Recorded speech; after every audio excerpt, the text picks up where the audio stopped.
Pour pallier à l'éventuelle absence du tromboniste, le groupe Skunk avait pris les devants en invitant le groupe Congo Square, doté d'un tromboniste et du même compositeur, à leur concert à l'espace culturel Victor Hugo. Le premier groupe qui a été formé, c'était Congo Square, le groupe avec Rebecca au chant. Et c'est un groupe de compos en fait. Donc c'est des compos que j'avais écrites déjà auparavant. Et j'ai décidé de monter le groupe pour jouer les compos. On s'entendait très très très bien et donc ça a pris de l'ampleur et on a commencé à faire des dates et ça marchait bien, on était contents. Voilà, ça c'est le premier groupe. Et le deuxième groupe, j'avais envie de quelque chose d'un peu plus percutant, d'un peu plus funk, d'un peu plus grinçant comme ça. Et donc d'abord j'avais pensé à un trio donc avec Tom le batteur et Eric à la guitare. Et on était très contents du trio. Ça manquait un peu d'un petit quelque chose, donc on s'est dit on va appeler le tromboniste à la rescousse, Karsten. Et avec un pédalier d'effet, donc il peut triturer le son, il peut avoir un son un peu différent, varié, il fait des harmonies à lui tout seul. C'est un peu expérimental comme approche. Les spectateurs ont eu la chance d'assister à un concert unique qui, l'air de rien, sonnait agréablement.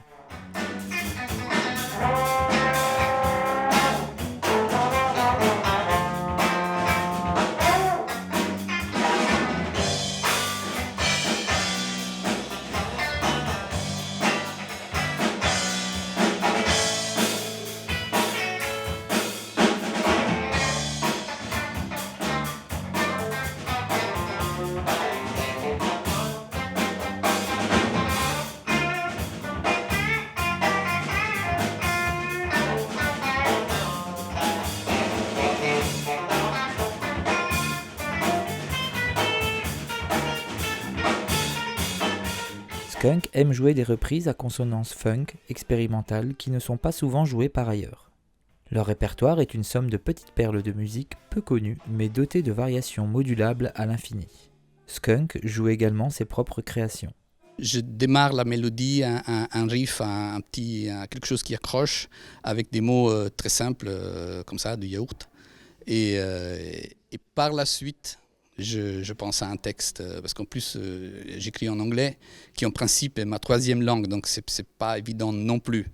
Et quand Peter Van de Paver écrit des textes, c'est beaucoup mieux parce que lui, il parle parfaitement anglais, donc c'est beaucoup mieux quand il le fait, je préfère qu'il le fasse.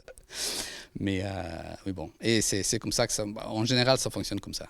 Finalement, les deux groupes ensemble, c'est une recette qui fonctionne plutôt bien, et cela peut-être grâce à la présence de Rebecca, chanteuse au grain musical mélodieux qui sait transmettre les émotions d'une chanson.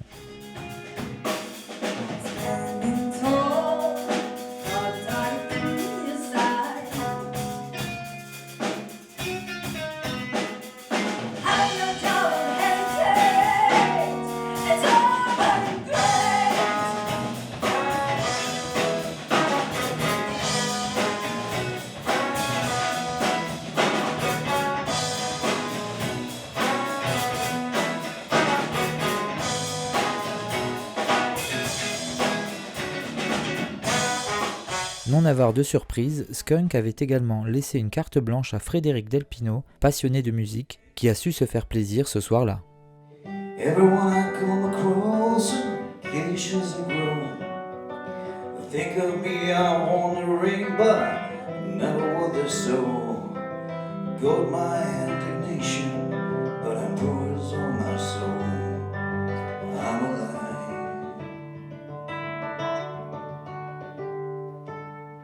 When in my hair, I feel love everywhere. Underneath me, you're the road that disappears. Grâce à une communication accrue dans les médias et à une réunion publique organisée par la municipalité, on en sait désormais plus sur la force d'action rapide du nucléaire, le FARN. Entité à part entière d'EDF, leurs conditions d'intervention s'opèrent en cas de destruction ou d'incident sur un site nucléaire. Cette unité a pour objectif d'amener eau et air pour refroidir le réacteur et éviter les rejets. À ce titre, les équipes du FARN ont besoin de faire des tests grandeur nature sur le parc nucléaire français. C'est au tour de Cattenom de s'y coller. Son rôle qui est essentiel, c'est la capacité d'intervention sur un réacteur nucléaire qui en a besoin, et notamment dans un contexte où un événement climatique quel qu'il soit aurait pu détruire ou fortement endommager les voies d'accès naturelles ou les voies de communication. Donc il faut à la fois entraîner les hommes, tester les organisations et surtout vérifier que les matériels qu'on utilise, et ils sont nombreux, on peut le voir derrière moi, aient la capacité à jouer le rôle qu'on attend d'eux. Voilà, c'est ça l'enjeu essentiel d'aujourd'hui. Le but de ce type d'exercice, c'est à la fois de prouver nos capacités, d'entraîner nos équipiers et aussi de faire connaître nos moyens au site. Puisque nous travaillons pour le site nucléaire. C'est l'exploitant nucléaire que représente Thierry Rousseau et notre patron. Et il doit savoir bien nous employer et bien utiliser nos moyens. Donc on a ces trois objectifs. C'est un moment important pour la vie des équipiers parce que ils mettent en œuvre tout ce qu'ils ont appris, tout ce à quoi ils s'entraînent au cours de l'année, et ça leur permet justement de montrer leur savoir-faire et de s'assurer aussi dans leur mission. Le Farn a été créé suite au retour d'expérience de l'incident de Fukushima. C'est une force supplémentaire qui s'ajoute au plan d'intervention civile déjà mis en place. Dans ce type de situation, il y a d'abord une organisation de crise interne qui s'appelle le plan d'urgence interne qui permet d'activer les différents moyens et les PC qui sont connectés avec leurs homologues parisiens parce qu'il y a aussi une organisation de crise nationale qui se met en route.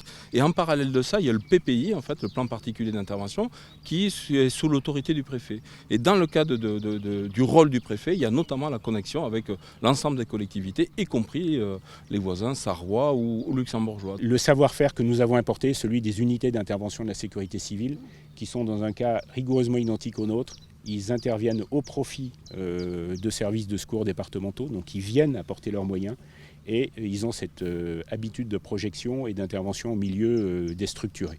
Réagir face à l'imprévu, être capable d'affronter n'importe quelle situation avec pour mission essentielle la sûreté du réacteur, et ce, en moins de 24 heures, voilà pourquoi les équipes du Farn se forment inlassablement.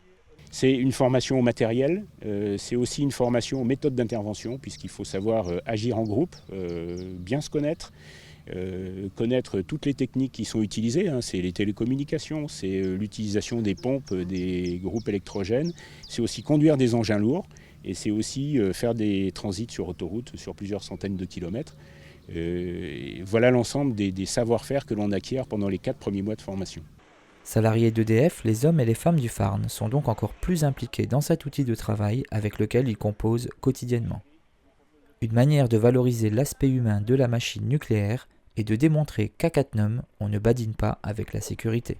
La Farn, quand elle intervient, elle vient en appui, elle se met à disposition du PC de crise qui sera gréé sur site. Donc forcément, les deux organisations viennent complètement s'emboîter. Et d'ailleurs, il y a les PC, c'est-à-dire les postes de commandement, qui communiquent entre eux. À la fois celui de la Farn, que nous avons vu tout à l'heure au niveau de l'attente, qui est autonome en termes de voies de communication et d'alimentation électricité, mais aussi au niveau du PC de crise qui est actuellement en œuvre, dans le cadre de l'exercice, au sein du site de Cattenom. Donc tout cela permet, les exercices permettent effectivement de s'assurer de l'efficacité de la globalité.